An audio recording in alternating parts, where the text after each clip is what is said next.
ইতিহাস আমাদের বলে বাল্যকাল থেকে নবুয়ত লাভ করা পর্যন্ত 40 বছর বয়স পর্যন্ত মুহাম্মদ সাল্লাল্লাহু আলাইহি সাল্লাম একটা মিথ্যে কথাও কখনো বলেননি। একটা মিথ্যের প্রমাণ নেই, জীবনে তিনি মিথ্যে বলেননি একটাও। আর নবুয়ত পাওয়ার আগে তিনি পরিচিত ছিলেন সত্যবাদী, সৎ মানুষ আর দানশীল হিসেবে। তাকে বলা হতো আল-আমিন। শত্রুরা, বন্ধুরা সবাই তাকে বলতো সত্যবাদী। অনেক দৃষ্টান্ত আছে, এমনকি সেসব লোকও নবীজির নবুয়ত লাভের পর তারা বলতো সে মিথ্যে বলছে। তারপরে শত্রুরা, বিরোধীরা তাদের মূল্যবান জিনিসগুলো নিরাপত্তার জন্য তার কাছে রাখত। বিষয়টা তারপরও পরিষ্কার হয় যখন নবীজি মক্কা থেকে মদিনা হিজরত করেন। তিনি হযরত আলী রাদিয়াল্লাহু আনহুকে বললেন, এই জিনিসগুলো মালিককে বুঝিয়ে দেবে। তার শত্রুরা বলতো সে মিথ্যে বলছে, তারপরও তাকে তারা বিশ্বাস করত, মূল্যবান জিনিসগুলো তার কাছে রাখতো। কেন? আমরা আবু সুফিয়ানের কথা বলতে পারি, যিনি মক্কার একটা গোত্রের প্রধান ছিলেন। যখন তিনি রাজা হারক্লাউসের কাছে গেলেন, তার সাহায্য চাইলেন, তখন রাজা জিজ্ঞেস করলেন যে তোমার কি মনে হয়, তোমার জানা মতে এই নবী কখনো মিথ্যে বলেছে অথবা কখনো কি সে অবিচার করেছে? আবু সুফিয়ান, সে সময় সে নবীজির শত্রু ছিল, সে উত্তর দিল না। তাহলে কেন এমন সৎ, বিশ্বাসী, দানশীল ব্যক্তি মিথ্যে কথা বলবে? চলুন এবারে প্রাচ্যবিদ আর ইসলামের সমালোচকদের বিভিন্ন অভিযোগগুলো বিশ্লেষণ করে দেখি মুহাম্মদ সাল্লাল্লাহু আলাইহি ওয়াসাল্লামের বিরুদ্ধে। আলোচিত বিষয়গুলো দেখব। ইসলামের সমালোচকদের একটা অভিযোগ হচ্ছে যে নবী মুহাম্মদ মিথ্যে বলেছে যে সে কোরআনের রচয়িতা নয়, আর ঈশ্বরের উপর চাপিয়ে দিয়েছে স্বার্থ হাসিলের জন্য। আমরা জানি অনেক মানুষই তারা নিজেকে নবী দাবি করেছিল, ধর্মপ্রচারক দাবি করেছিল, নিজেকে সাধু দাবি করেছিল বিলাসবহুল জীবনযাপনের জন্য। পৃথিবীতে এমন হাজার হাজার উদাহরণ আছে, এমনকি এখনো। কিন্তু যদি নবীজির জীবনের দিকে তাকাই, তিনি নবুয়ত পাওয়ার আগে বিলাসবহুল জীবনযাপন করেছেন নবুয়তের পরের জীবনের চেয়ে। তিনি বিয়ে করেছিলেন 25 বছর বয়সে একজন ধনী মহিলাকে, যার নাম খাদিজা রাদিয়াল্লাহু আনহা। আর নবুয়ত পাওয়ার পরের জীবনটা ছিল তার খুবই কষ্টের। যদি চাইতেন, নবুয়তের পর তার জীবন আরো বিলাসবহুল হতো, যেমনটা এখনকার নবী আর সাধু দাবিকারীদের ক্ষেত্রে দেখা যায়। এছাড়াও অনেক সহিহ হাদিসে আমরা দেখতে পাই, নববীর হাদিস সহ রিয়াদুস সালেহিন 492 নম্বর হাদিস, যে তার একজন স্ত্রী হযরত আয়েশা রাদিয়াল্লাহু আনহা, তিনি বললেন যে এমনও সময় ছিল যখন চুলায় কোনো আগুন জ্বলতো না 1 মাস বা 2 মাসের জন্য। তার মানে এই 1 মাস বা 2 মাস রান্না করার মতো কিছু ছিল না। আর আমরা কিছু খেজুর এবং পানি খেতাম, মাঝে মাঝে প্রতিবেশীদের দেওয়া দুধ। এরকম অনেক উদাহরণ রয়েছে। এমনকি কোরআনের আয়াতও রয়েছে যে তার জীবনটা খুবই সাধারণ ছিল। সব ক্ষমতা থাকার পরও তিনি নেতা ছিলেন, চাইলে আরবের সবচেয়ে বিলাসবহুল জীবনযাপন তিনি করতে পারতেন। এ কারণে কোনো এক সময় আমাদের নবীজির স্ত্রীগণ তখন প্রতিবাদ করলেন আর বললেন, আমরা এমন জীবনযাপন করব কেন? আমাদের এত বিলাসিতার সুযোগ থাকার পরও।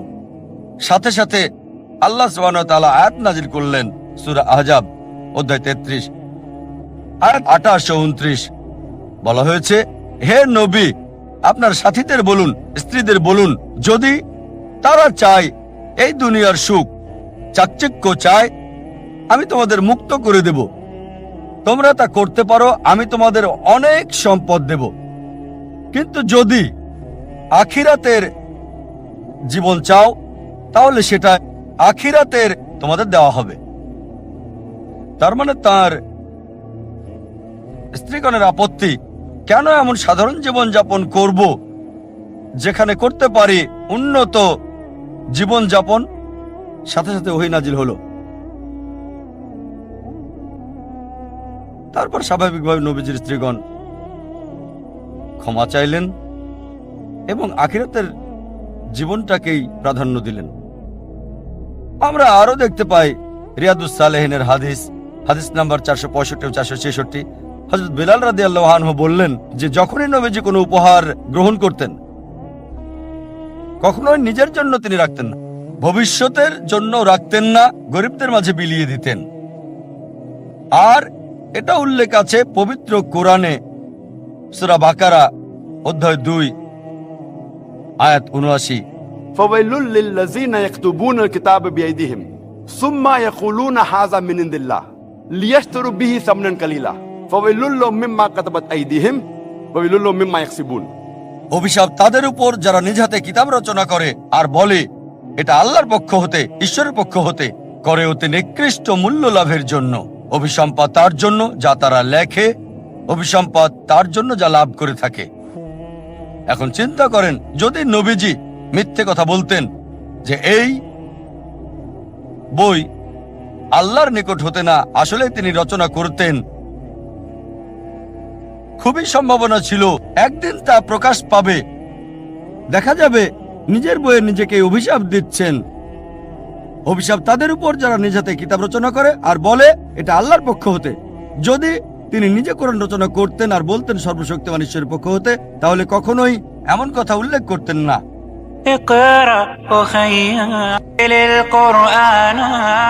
কিছু সমালোচক বলে থাকেন যে মুহাম্মদ নিজে কিতাব রচনা করে আল্লাহর নাম দিয়েছে, কারণ সে সুনাম, মর্যাদা, খ্যাতি আর নেতৃত্ব চেয়েছিল। মাইকেল এইচ হার্টের মতে তার বইয়ে লিখেছেন মানব ইতিহাসের সবচেয়ে প্রভাবশালী 100 ব্যক্তির নাম, আর সবার ব্যাপারেই তিনি বিশ্লেষণ করেছেন আদম আলাইহিস সালাম থেকে শুরু করে বর্তমান সময় পর্যন্ত। তিনি নবী মুহাম্মদ সাল্লাল্লাহু আলাইহি সাল্লামকে 1 নম্বরে রেখেছেন মানব ইতিহাসের সবচেয়ে প্রভাবশালী ব্যক্তি হিসেবে। তাই তিনি নেতা হতে চাইলে দাবি করতেন না যে কোরআন ঈশ্বরের পক্ষ থেকে, আসলে যদি তিনি রচনা করতেন। আর মাইকেল এইচ হার্ট কারণ দেখিয়েছেন প্রত্যেকের জন্য কেন 1 নম্বর, 2 নম্বর, 3 নম্বরে দিয়েছেন। আর বায়োগ্রাফির শেষ দিকে তিনি লিখেছেন এটা প্রশ্নাতীত সততা এবং ধর্মীয় প্রভাব যা নবী মুহাম্মদ সাল্লাল্লাহু আলাইহি সাল্লামকে সন্দেহাতীতভাবে 1 নম্বরে নিয়ে এসেছে, যিনি মানব ইতিহাসে সবচেয়ে বেশি প্রভাব বিস্তার করেছিলেন। নবী মুহাম্মদ সাল্লাল্লাহু আলাইহি সাল্লাম যদি চাইতেন খ্যাতি, যশ, ক্ষমতা, নেতৃত্ব, তিনি তা পেতেন। তার মধ্যে সব গুণই ছিল। মিথ্যে বলে কোরআনকে সর্বশক্তিমান ঈশ্বরের প্রতি আরোপের দরকার ছিল না, তার সব সম্ভাবনাই ছিল।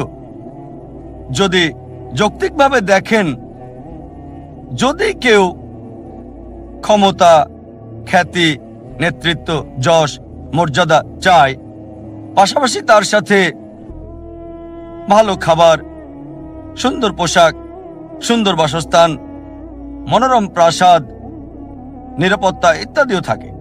কিন্তু যদি নবীজি মুহাম্মদ সাল্লাল্লাহু আলাইহি সাল্লামের জীবনী দেখেন, নিজে কাপড় ধুতেন, নিজের জুতা মেরামত করতেন, দুধ দোয়াতেন আর গৃহস্থালীর সমস্ত কাজ নিজেই করতেন। তিনি মাটিতে বসে খেতেন। তিনি যখন যেতেন বাজারে, সাথে কোনো দেহরক্ষী থাকতো না। সরলতা এবং নম্রতার বিরল দৃষ্টান্ত ছিলেন তিনি। যে কেউ তাকে দাওয়াত করত, হোক সে দরিদ্র মানুষ, তিনি দাওয়াত গ্রহণ করতেন, আর যে সমস্ত খাবার দেওয়া হতো তিনি খেতেন। এইসব কারণে তার শত্রুরাও বলাবলি করত, যা পবিত্র কোরআনে বলা আছে সূরা তাওবা অধ্যায় 9 আয়াত 61। আর সে সবার কথাই শোনে, রাগান্বিত হয়ে বলতো, আরে কেমন লোক, সে সবার কথাই শোনে, ধনী বা গরিব, সবার কথা। অনেক দৃষ্টান্ত আর উদাহরণ রয়েছে যেগুলো ইতিহাসের পাতায় লিপিবদ্ধ আর হাদিসে আছে। এমন একটা ঘটনা আছে, তা হলো আরব মুশরিকদের একজন প্রতিনিধি, নাম হলো উতবা।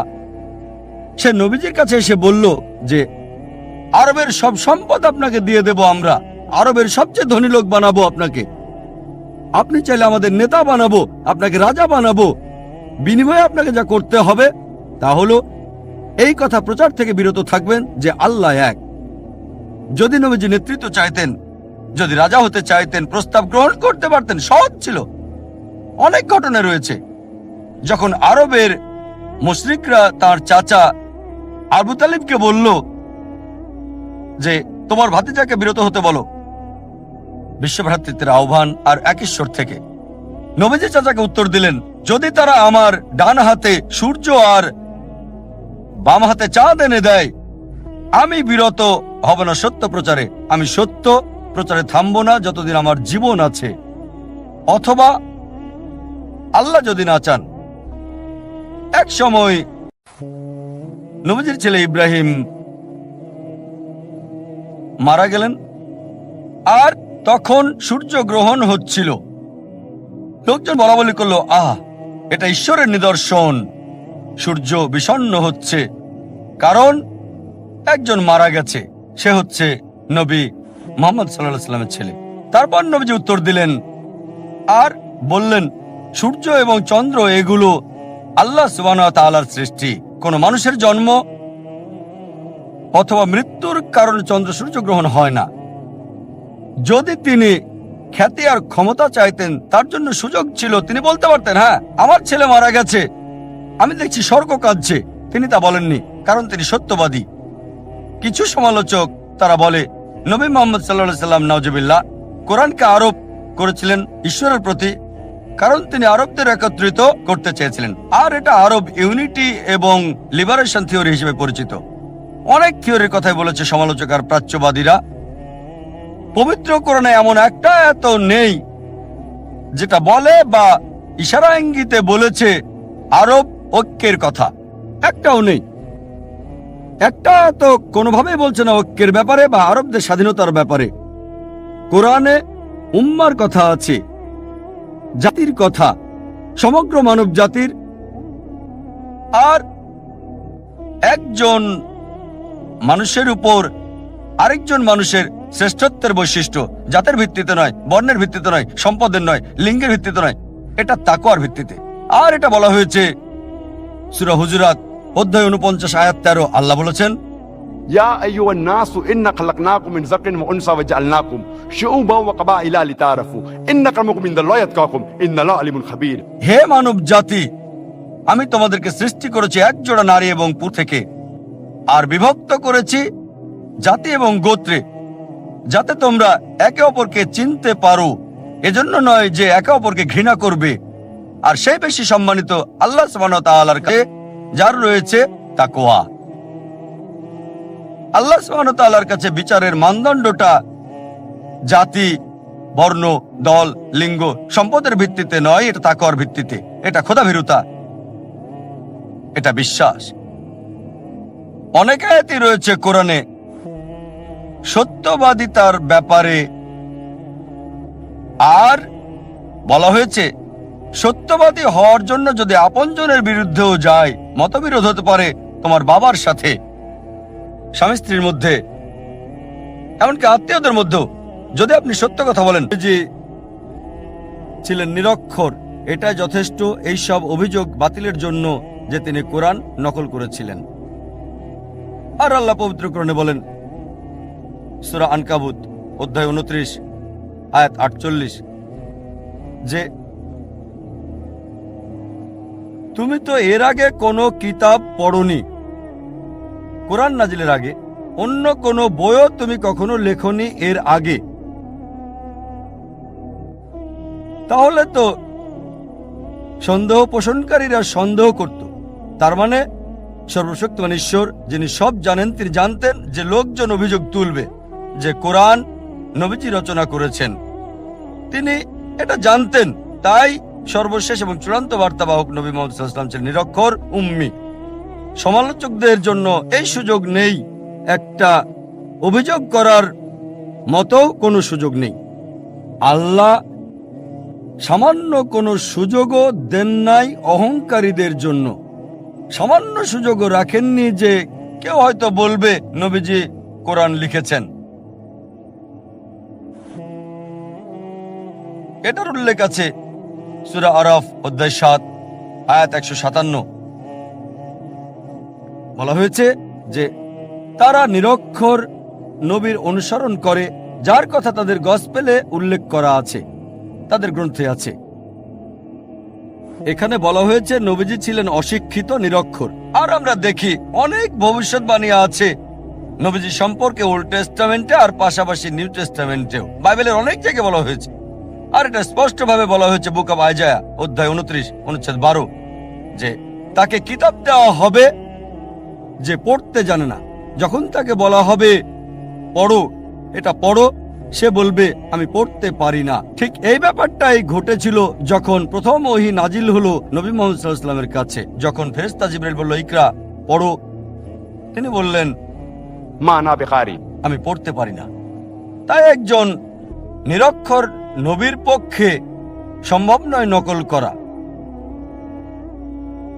আর ইতিহাস বলে যে প্রথম আরবি বাইবেল, আরবি ভার্সন, আরবি লেখা বাইবেলের অনুবাদ ছিল নবীজির জীবিত অবস্থায়। ওল্ড টেস্টামেন্টের প্রথম অনুবাদ লিখেছেন আর্কসাদিয়ন জিয়াস ৯০০ শতাব্দীতে, প্রায় নবীজির মৃত্যুর ২৫০ বছর পরে। প্রথম আরবি নিউ টেস্টামেন্ট লিখেছিলেন বা অনুবাদ করেছিলেন আরপেনিয়াস ১৬১৬ খ্রিস্টাব্দে, নবীজির মৃত্যুর ১০০০ বছর পরে। তাই এখানে বাইবেল থেকে নকল করার প্রশ্ন আসছে কি করে? অনেকেই আছে যারা বলে নবীজি নাউজুবিল্লাহ কোরআন বাইবেল থেকে নকল করেছেন। আর আমরা মানি যে কোরআন এবং বাইবেলের মধ্যে যথেষ্ট মিল রয়েছে। শুধু কোরআন এবং বাইবেলে যে যথেষ্ট মিল রয়েছে তার মানে এই নয় যে কোরআন বাইবেল থেকে নকল করা হয়েছে। এর সম্ভাব্য কারণ হয়তো দুটোরই উৎস এক। আমরা জানি সকল ঐশী গ্রন্থের উৎস এক, সর্বশক্তিমান ঈশ্বর। ধরেন একজন ছাত্র এ পরীক্ষায় সে বিজ্ঞানের বই থেকে নকল করেছে, স্টুডেন্ট বিও সে একই বই থেকে নকল করেছে। তার মানে এই নয় যে বি নকল করেছে এ কে অথবা এ করেছে বি কে, দুজনে নকল করেছে আসল উৎস বিজ্ঞানের বই থেকে। একইভাবে সব ওহীর উৎস সর্বশক্তিমান ঈশ্বর। এছাড়াও কেউ যদি কিছু নকল করে সে কখনোই যার কাছ থেকে নকল করেছে তার নামটা লিখবে না। কোরআন নবী ঈসা আলাইহিস সালামকে যথাযথ সম্মান দিয়েছে। তিনি বাইবেল থেকে নকল করলে কেন তিনি ঈসা আলাইহিস সালামকে সম্মান দেখাবেন? যদি কেউ তার নিকটকার কাছ থেকে নকল করে সে কখনোই বলবে না যে আমার প্রতিবেশী খুব ভালো বা বিজ্ঞানে খুবই মেধাবী। তাই যদি নবীজি বাইবেল থেকে নকল করেন, কেন তিনি মুসা আলাইহিস সালাম বা ঈসা আলাইহিস সালাম আর সকল নবীকে সম্মান দেখাবেন? যদি তারা বলে যে কোরআন নকল করা হয়েছে বাইবেল থেকে, কারণ অনেক ক্ষেত্রে মিল আছে। এখন যদি বলি যিশু বা ঈসা আলাইহিস সালাম নাউজুবিল্লাহ তিনি ওল্ড টেস্টামেন্ট থেকে নকল করেছেন, কারণ অনেক মিল রয়েছে ওল্ড টেস্টামেন্ট এবং নিউ টেস্টামেন্টে। আমরা জানি মিল থাকার কারণ দুটোই একই উৎস থেকে এসেছে, মানে এক, সর্বশক্তিমান ঈশ্বর। আর আমরা ইসলামে 4টি ঐশী গ্রন্থের কথা জানি, তাওরাত, জাবুর, ইনজিল আর কোরআন। তাওরাত হলো সেই ওহী গ্রন্থ যা মুসা আলাইহিস সালামের উপর নাজিল হয়েছে। জাবুর হলো সেই ওহী গ্রন্থ যা দাউদ আলাইহিস সালামের উপর নাজিল হয়েছে। ইনজিল হলো সেই ওহী গ্রন্থ যা দেওয়া হয়েছে নবী সাল্লাল্লাহু আলাইহি সাল্লামকে। আর পবিত্র কোরআন হলো সর্বশেষ এবং চূড়ান্ত বার্তা যা দেওয়া হয়েছে সর্বশেষ বার্তাবাহক নবী মুহাম্মদ সাল্লাল্লাহু আলাইহি সাল্লামকে। যদিও সব ঐশী বাণী, সবগুলো গ্রন্থ এসেছে কোরআনের আগে, সেগুলোর আসল রূপে নেই, বদলে গেছে, পরিবর্তন হয়ে গেছে, বদলানো হয়েছে। তারপরও ওই সব গ্রন্থের কিছু অংশ আসল রূপে রয়েছে। তাই যদি যাচাই করে দেখতে চান কোনটা সঠিক আর কোনটা ভুল, ফুরকান দিয়ে করতে হবে। সেটা হচ্ছে পবিত্র কোরআন। যদি কোরআনের সাথে মিলে যায় আমাদের কোনো সমস্যা নেই সেটাকে ঈশ্বরের বাণী বলে মেনে নিতে। অনেক মানুষই আছে যারা হয়তো জানে না বা জ্ঞান নেই কোরআন এবং বাইবেলের। তাহলে কিভাবে আমরা আলাদা করব কোনটা সঠিক বা কে কাকে নকল করছে? ভালো উপায় হচ্ছে বিজ্ঞানের পরীক্ষা। যদি আমরা এই দুটো গ্রন্থকে বিজ্ঞান দিয়ে পরীক্ষা করি, আসল পার্থক্য আলাদা করতে পারবো। যখন আধ্যাত্মিকভাবে চিন্তা করি আমরা জানি যে কোরআন এবং বাইবেল হচ্ছে এক, কিন্তু যদি গবেষণা করে দেখি বা বিশ্লেষণ করলে দেখি অনেক পার্থক্য দুটোর মধ্যে আছে। যখন বাইবেল পড়ি, এটা উল্লেখ আছে বাইবেলের ফার্স্ট বুকে, বুক অফ জেনেসিস অধ্যায় 1, যে সর্বশক্তিমান ঈশ্বর তিনি সৃষ্টি করেছেন স্বর্গ এবং পৃথিবী 6 দিনে, আর এই 6 দিন হলো 24 ঘন্টার দিন। এটা বাইবেলের ভাষায়। কোরআন ও বিশ্ব সৃষ্টির ব্যাপারে বলা হয়েছে সর্বশক্তিমান ঈশ্বর স্বর্গ এবং পৃথিবী সৃষ্টি করেছেন 6টা আইয়ামে। আইয়াম হচ্ছে ইয়ামের বহু বচন।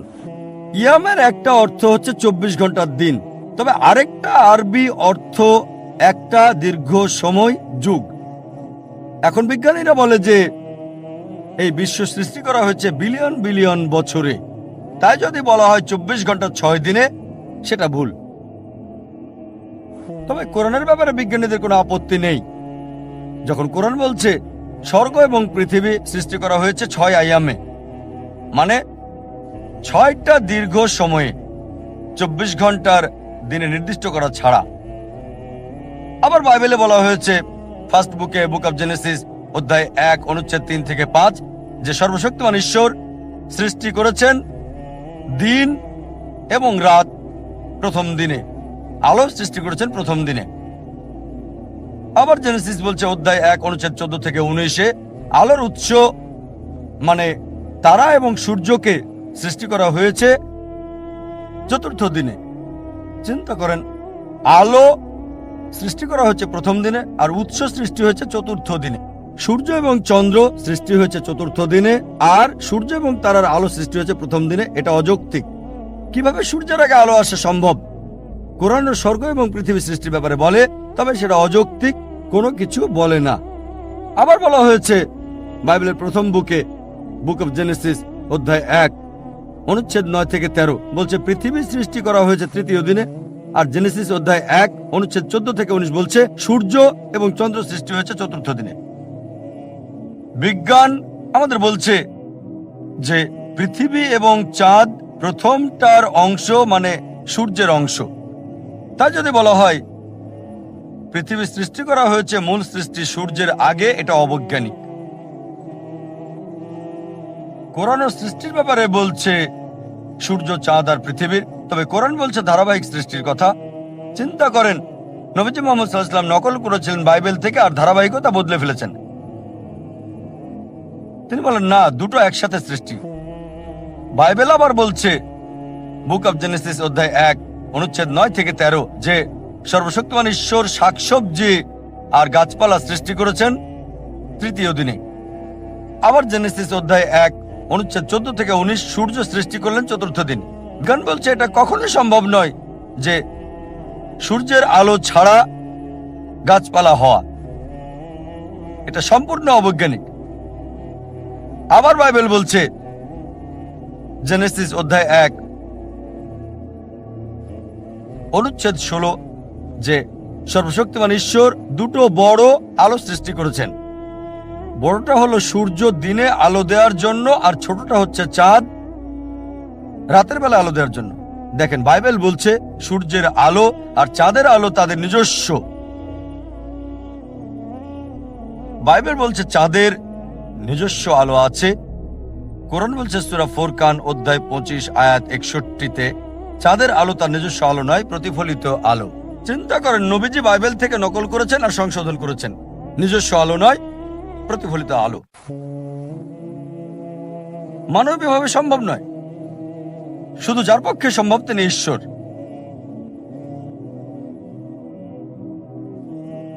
এমন অনেক বিষয় আছে যার উপর একটা লেকচার দেওয়া যাবে। আমার একটা বিতর্ক হয়েছিল ডাক্তার উইলিয়াম ক্যাম্বেলের সাথে। বিষয়টা ছিল কোরআন এবং বাইবেল বিজ্ঞানের আলোকে। আর সেখানে বলেছি বাইবেলের অবৈজ্ঞানিক বিষয়গুলোর কথা অবৈজ্ঞানিক বিষয় উল্লেখ আছে বাইবেলে, যেগুলো কোরআনের মধ্যে নেই। যেমন ধরেন, বাইবেল অনুযায়ী আদম আলাইহিসসালাম পৃথিবীতে ৫৮,০০০ বছর আগে। বিজ্ঞান আমাদের বলে মানুষের অস্তিত্ব এসেছে লক্ষ লক্ষ বছর আগে। কোরআন আদম আলাইহিসসালাম সম্পর্কে বলে, তবে নির্দিষ্ট কোনো তারিখ নাই। বাইবেল বলছে জেনেসিস অধ্যায় ৬-৭ আর ৮-এ নূহ আলাইহিসসালাম এবং বন্যা সম্পর্কে বলা হয়েছে পুরো পৃথিবী পানির নিচে ছিল নূহের সময়ে। সেটা আনুমানিক ২১-২২ শতাব্দী বিসি। কোরআন নূহ আলাইহিসসালাম সম্পর্কে বলছে, তবে নির্দিষ্ট তারিখ দেয়নি। এমনকি বন্যা সম্পর্কেও বলছে, তবে বলা হয়েছে নির্দিষ্ট এলাকার বন্যার কথা শুধু প্লাবিত করেছিল উম্মাকে, মুসা আলাইহিস সালামের অনুসারীদের, পুরো পৃথিবীকে নয়। এখন পুরাতত্ত্বের চিহ্ন আমাদের বলছে মিশরের ১১ রাজা এবং ব্যাবিলনের ৩য় রাজা শাসন ক্ষমতায় ছিলেন একটানা ২১ এবং ২২ খ্রিস্টপূর্ব পর্যন্ত। তাই পুরাণিক তত্ত্ব বলছে যে বাইবেলে যা বলা হয়েছে তা সম্পূর্ণ ভুল। এমন অনেক উদাহরণ আছে, শতটা বলতে পারেন, সব বলার সময় নেই। সুতরাং অবশ্যই এই কোরআন বাইবেল থেকে নকলও করা হয়নি, কোনো মানুষ রচনা করেনি। যা কোরআনে বলা হয়েছে সূরা সাজদা অধ্যায় ৩২ আয়াত ১-২, বলা হয়েছে তারা বলে সে তা রচনা করেছে। না, এটা তাদের প্রভুর নিকট থেকে সত্য, যাতে সে মানুষকে উপদেশ দিতে পারে যাদের কাছে আগে কোনো সতর্ককারী আসেনি। তাই আমরা সন্দেহাতীতভাবে বলতে পারি নবী মুহাম্মদ সাল্লাল্লাহু আলাইহি ওয়াসাল্লাম এই কোরআন রচনাও করেননি, তিনি নকল উৎস থেকে শিখেও আসেননি। এছাড়াও আমরা জানি পবিত্র কোরআন অন্যান্য ধর্মগ্রন্থের মতো না, বা অন্যান্য গল্পের বইয়ের মতো না যেগুলো মানুষে লিখেছে, যেগুলো নির্দিষ্ট শুরু রয়েছে। কোনো এক সময় শেয়াল আর আঙ্গুর, কোনো সময় নেকড়ে আর খরগোশ। যেমন বাইবেল বলছে শুরুতে ছিলেন ঈশ্বর। শুরুতে শব্দটা ছিল টিপিক্যাল। প্রত্যেক গল্পের বইয়ের ধারাবাহিকতা আছে। ধারাবাহিকতা দেখবেন শুরু এবং শেষ, একটা ক্রম ও ধারা। কিন্তু কোরআন একক। প্রথম নাজিল হওয়া কোরআনের আয়াত ইকরা, প্রথম অধ্যায় নয়, অধ্যায় ১ না, এটা অধ্যায় ৯৬ সূরা ইকরা সূরা আলাক আয়াত ১। এর কোনো ধারাবাহিকতা নেই। এটা আদম আলাইহিস সালামকে দিয়ে শুরু হয় নাই। আর এভাবে ধারাবাহিকভাবে নূহ আলাইহিস সালাম, মুসা আলাইহিস সালাম, তারপর ঈসা আলাইহিস সালাম, তারপর মুহাম্মদ সাল্লাল্লাহু আলাইহি সাল্লাম না। এটার একক বৈশিষ্ট্য আছে। এটা মানুষের মন অনুযায়ী কাজ করে নাই, কারণ এর রচনাকারী কোনো মানুষ নয়। এছাড়াও অনেক অজ্ঞাত বিষয় কোরআনে রয়ে গেছে। এর সাথে সাথে এটা বলা হয়েছে যে তোমরা তা জানতে না। যেমন ধরেন পবিত্র কোরআন সূরা হুদ অধ্যায় ১১ আয়াত ৪৯ বলা হয়েছে যে তুমি আগে তা জানতে না, তোমার সাথের লোকেরাও জানতো না। একটা তথ্য দিচ্ছে আর বলছে, হে নবী, তুমি জানতে না, তোমার সাথের লোকজনও জানতো না। এটা বলা হয়েছে সূরা ইউসুফ অধ্যায় ৫ আয়াত ৮২, যে বিশ্বাসীদের জন্য তাদের আপনজন হচ্ছে ওই সমস্ত লোক যারা বলে আমরা খ্রিস্টান, আর ঘোর শত্রু হলো ওই সকল লোক যারা বলে আমরা ইহুদি আর মূর্তি পূজারী। কোরআন বলছে বিশ্বাসীদের ঘোর শত্রু হচ্ছে ইহুদি আর মূর্তি পূজারীরা, আর বিশ্বাসীদের কাছে লোক যারা বলে আমরা খ্রিস্টান। সামগ্রিকভাবে কোরআন সামগ্রিকভাবে কথা বলছে। অনেক ইহুদি আছে যারা ইসলাম গ্রহণ করেছে, হয়তো অল্প কিছু ইহুদি যারা খ্রিস্টানের চেয়ে ভালো, তবে সামগ্রিকভাবে কোরআন বলছে ইহুদিরা হচ্ছে মুসলিমদের শত্রু সামগ্রিকভাবে, আর খ্রিস্টানরা কাছাকাছি। একমাত্র বিষয় কোরআনকে ভুল প্রমাণ করার জন্য পৃথিবীর সব ইহুদিরা একত্রিত হয়ে যদি বলতে পারে ঠিক আছে চলো আমরা মুসলিমদের প্রতি ভালো হয়ে যাই, কয়েক বছরের জন্য খ্রিস্টানদের চেয়ে ভালো হবে, কোরআন ভুল প্রমাণিত হবে। খুব সহজ, পৃথিবীর সব ইহুদিরা একত্রিত হয়ে যাক ৩-৪ বছরের জন্য আর মুসলিমদের বন্ধু হয়ে যাক, তাহলে বলতে পারবে কোরআনের এই আয়াত সূরা মাইদা অধ্যায় ৫ আয়াত ৮২ ভুল। তারা এটা করবে না, এটা করতে পারবে না কখনোই। সহজ। আরো ফালসিফিকেশন টেস্ট রয়েছে। হয়তো বলবেন যে আমি ইহুদি না, তাহলে কিভাবে প্রমাণ করব যে কোরআন ভুল? আল্লাহ এই সুযোগ সবাইকে দিচ্ছেন। আল্লাহ পবিত্র কোরআনে বলেছেন, সূরা ইসরা অধ্যায় 17 আয়াত 88, তারা বলে সেটা রচনা করেছে। চেষ্টা করো আরেকটা কোরআন তৈরি করো। তুমি মনে করো মানুষ রচনা করেছে? এর মতো একটা কোরআন রচনা করো। চ্যালেঞ্জ দেওয়া হয়েছে সূরা তুর অধ্যায় 52 আয়াত 34-এ। আল্লাহ তাআলা চ্যালেঞ্জ করেছেন যে এর মতো একটা কোরআন রচনা করো, কখনোই তোমরা তা করতে পারবে না। এমনকি যদি সব জিন এবং মানুষ জাতি একত্রিত হয়, তারা কোরআনের মতো আরেকটা রচনা করতে পারবে না আল্লাহর সাহায্য ছাড়া। এটা একটা চ্যালেঞ্জ। আবার আল্লাহ এই চ্যালেঞ্জকে সহজ করে দিয়েছেন। আল্লাহ বলেন সূরা হুদ অধ্যায় 11 আয়াত 13, তারা বলে সেটা রচনা করেছে। 10টা সূরা রচনা করো এর মতো করে। সম্পূর্ণ কোরআন না, এটা কঠিন। বাদ দেন এটা, ওই চ্যালেঞ্জটা কঠিন। 10টা সূরা রচনা করো কোরআনের মতো। যে কাউকে সাহায্যের জন্য ডাকো আল্লাহ ছাড়া, কখনো এটা তোমরা করতে পারবে না। আল্লাহ চ্যালেঞ্জটাকে আরো সহজ করে দিয়েছেন, খুবই সহজ। সূরা ইউনুস অধ্যায় 10 আয়াত 38, তারা বলে সে এটা রচনা করেছে। এর মতো একটা সূরা রচনা করো, একটা, পুরো কোরআন না, 10টা সূরা না, একটা সূরা এর মতো। সাহায্যের জন্য ডাকো তোমরা যাকে পছন্দ করো আল্লাহ ছাড়া, আর তোমরা তা পারবে না, কখনোই না, কখনোই পারবে না। এবার আল্লাহ চ্যালেঞ্জটাকে সহজ করে দিলেন। আল্লাহ বলেন সূরা বাকারা অধ্যায় 2 আয়াত 23 এবং 24-এ, আল্লাহ বলেন وإن كنتم في ريب مما نزلنا على عبدنا, যদি তোমরা সন্দেহ করো যা আমি নাজিল করেছি আমার বান্দার প্রতি সময়ে সময়ে, فأتوا بسورة من مثله, একটা সূরা রচনা করো কিছুটা এর মতো করে। من مثله, এটা মিসলি না, মিম মিসলি, মানে কিছুটা অনুরূপ, ঠিক কোরআনের মতো না। চেষ্টা করো, রচনা করো একটা সূরা কোরআনের মতো করে।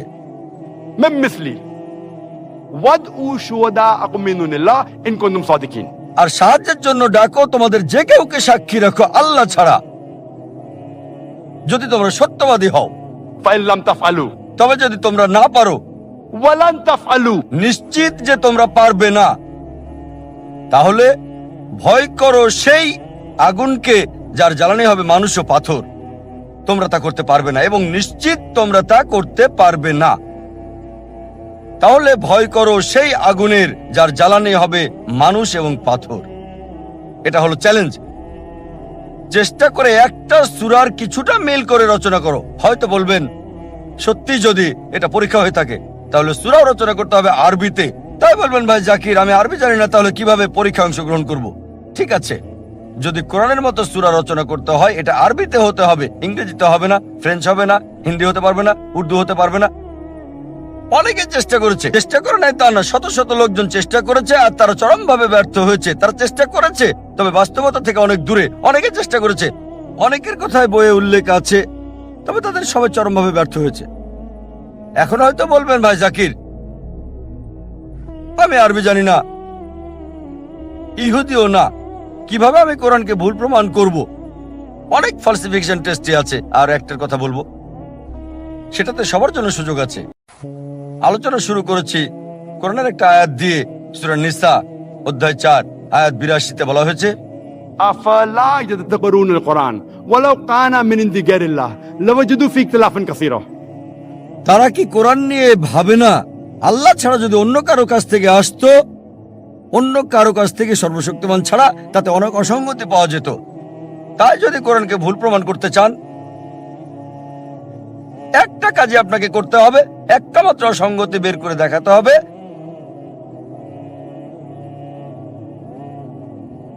কেউ যদি কোরআনের একটা ভুল বের করতে পারে কোরআন ভুল প্রমাণিত হবে। এমন না যে চেষ্টা করে নাই, অনেকেই করেছে। ইন্টারনেটে যান, দেখবেন হাজারটা কন্ট্রাডিকশন, কিন্তু সবগুলোই হয় প্রসঙ্গ ছাড়া, না হয় ভুল ব্যাখ্যা বা অযৌক্তিক। তাই এটাকে বলা হয় ফালসিফিকেশন টেস্ট। কোরআন বলে দিয়েছে কিভাবে এটাকে ভুল প্রমাণ করব। যদি ভাবেন আল্লাহর পক্ষ হতে না ভুল প্রমাণ করতে চান, চেষ্টা করেন, একটা সঙ্গতি বের করেন, ভুল প্রমাণিত হবে। এটাই হচ্ছে ফলসিফিকেশন টেস্ট। যে কোনো মানুষ যে আল্লাহকে বিশ্বাস করে অবশ্যই একমত হবে, যদি সে যুক্তিবাদী হয়। এই 1 ঘন্টায় আমি যা বলেছি সে মানবে যে কোরআন আল্লাহর বাণী। তাহলে যে ঈশ্বরে বিশ্বাস করে না তার ব্যাপারে কি হবে? যদি কেউ ঈশ্বরে বিশ্বাস নাই করে তাহলে কোরআন আল্লাহর বাণী, এই প্রশ্নটা আসবে কি করে? সুতরাং আমরা অধিকাংশ বিষয়ে কথা বলছি, তারপরও একটা বৃহৎ অংশ আছে যারা নাস্তিক, যারা বিশ্বাস করে না আল্লাহকে।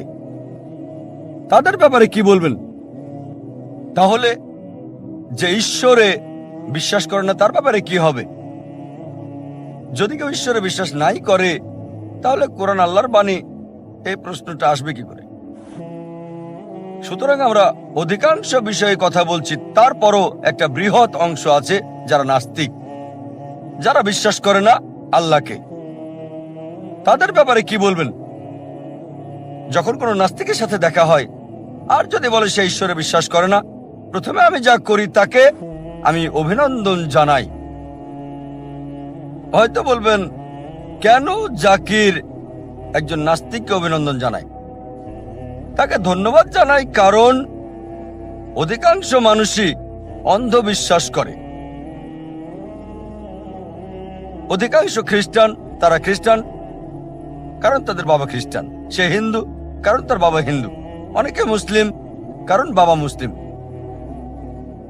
তারা চিন্তা করে দেখে না এই নাস্তিক চিন্তা করেছে।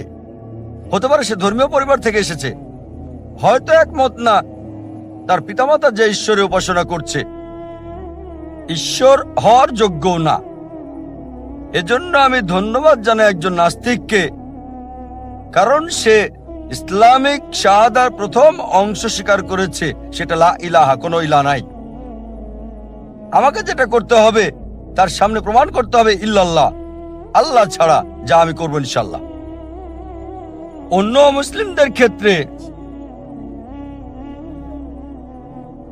মুসলিমদের কাছে প্রথমে আমাকে প্রমাণ করতে হবে সে নকল ঈশ্বরের উপাসনা করছে।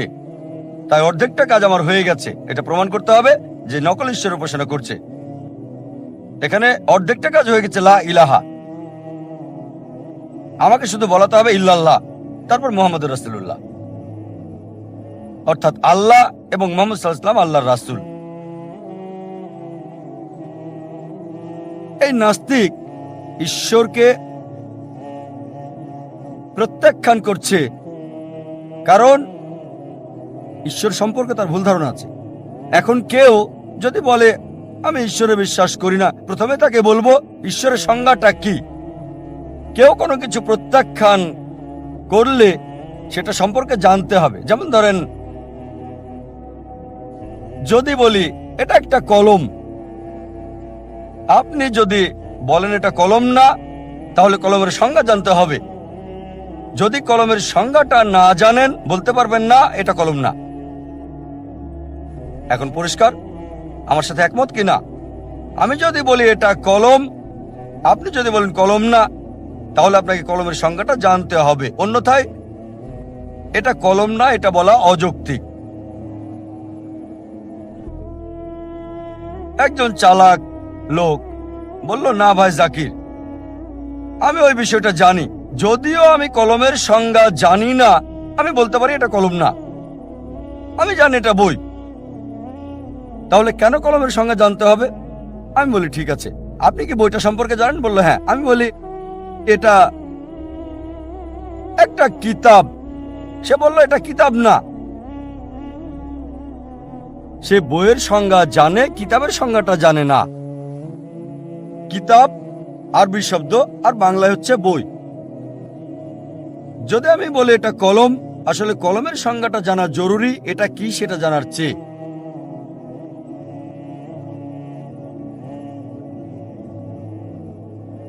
একইভাবে যদি কেউ বলে কোনো ঈশ্বর নেই, প্রথমে তাকে বলবো ঈশ্বরের সংজ্ঞাটা কি। তারা সংজ্ঞা দেয় যা দেখে তার ভিত্তিতে ঈশ্বর মিথ্যে কথা বলে, ঈশ্বরকে পরাজিত করা যায়, ঈশ্বরকে হত্যা করা যায়। তাই যখন ঈশ্বরের এই গল্পগুলো মিথ্যা, ঈশ্বরকে পরাজিত করা যায়, ঈশ্বরকে হত্যা করা যায়, ঈশ্বর মরতে পারে, ঈশ্বরের খাবার প্রয়োজন হয়, তখন ঈশ্বরকে প্রত্যাখ্যান করে। এই প্রত্যাখ্যান করে কারা? তারা মিথ্যা ঈশ্বরকে প্রত্যাখ্যান করছে, লা ইলাহা। একইভাবে কেউ যদি বিশ্বাস করে ইসলাম হলো সন্ত্রাসবাদের ধর্ম, ইসলাম হলো নিষ্ঠুর ধর্ম, ইসলাম অবৈজ্ঞানিক ধর্ম, ইসলাম এমন একটা ধর্ম যা নারীকে অধিকার দেয় না, আর সে ইসলামকে প্রত্যাখ্যান করছে, তাহলে তো আমিও প্রত্যাখ্যান করবো এমন ইসলাম। কারণ আমি জানি ইসলাম একটা দয়ার ধর্ম, ইসলাম বৈজ্ঞানিক ধর্ম, ইসলাম মানবাধিকার দেয়, ইসলাম নারীর অধিকার দেয়। আমি কি করব? আমি বলবো তুমি যে ইসলাম দেখেছো তা প্রত্যাখ্যান করাই উচিত, তবে আসল ইসলাম হচ্ছে, আমি তার সামনে সত্য ইসলাম তুলে ধরবো। একইভাবে যখন এই লোকগুলো মিথ্যা ঈশ্বরকে প্রত্যাখ্যান করছে, তখন তাদের সামনে আমাদেরকে তুলে ধরতে হবে সত্য ঈশ্বরের ধারণা আর সর্বশক্তিমান আল্লাহ সুবহানাহু ওয়া তাআলার সংজ্ঞা কোরআনে দেওয়া হয়েছে। এটা সূরা ইখলাস অধ্যায় 112 আয়াত 1 থেকে 4 বলা হয়েছে, কুল হুয়াল্লাহু আহাদ, বলো তিনি আল্লাহ এক, অদ্বিতীয়। আল্লাহুস সামাদ, আল্লাহ স্বয়ংসম্পূর্ণ এবং চিরস্থায়ী। লাম ইয়ালিদ ওয়া লাম ইউলাদ, তিনি কাউকে জন্ম দেননি, কখনো জন্ম নেননি, ওয়া লাম ইয়াকুল লাহু কুফুয়ান আহাদ, এবং কোনো কিছুই তার মতো না। এটা হলো 4 লাইনের সংজ্ঞা আল্লাহ সুবহানাহু ওয়া তাআলার। কেউ যদি বলে যে এই লোক ঈশ্বর, যদি ওই ব্যক্তি 4 লাইনের সংজ্ঞার সাথে মিলে যায়, আমাদের মুসলিমদের কোনো আপত্তি থাকবে না তাকে ঈশ্বর হিসেবে মানতে। প্রথম হচ্ছে কুল হুয়াল্লাহু আহাদ, বলো তিনি আল্লাহ এক, অদ্বিতীয়। দ্বিতীয় হচ্ছে আল্লাহুস সামাদ, আল্লাহ স্বয়ংসম্পূর্ণ চিরস্থায়ী, লাম ইয়ালিদ ওয়া লাম ইউলাদ, তিনি কাউকে জন্ম দেননি, কখনো জন্ম ওয়া লাম নেননি, ইয়াকুল লাহু কুফুয়ান আহাদ। কোনো কিছুই তার মতো না। অনেকেই আছে যারা বলে যে রজনীশ সর্বশক্তিমান ঈশ্বর। চলুন ভগবান রজনীশকে সূরা ইখলাস দিয়ে পরীক্ষা করি। এক লোক আমাকে বলল প্রশ্ন উত্তর পর্বে যে ভাই জাকির, আমরা হিন্দুরা বিশ্বাস করি না ভগবান রজনীশ ঈশ্বর। আমি কখনোই বলিনি যে হিন্দুরা বিশ্বাস করে ভগবান রজনীশ ঈশ্বর ছিলেন। আমি হিন্দু ধর্মগ্রন্থ পড়েছি, তাদের গ্রন্থে কোথাও বলেনি ভগবান রজনীশ ঈশ্বর। আমি বলেছি কি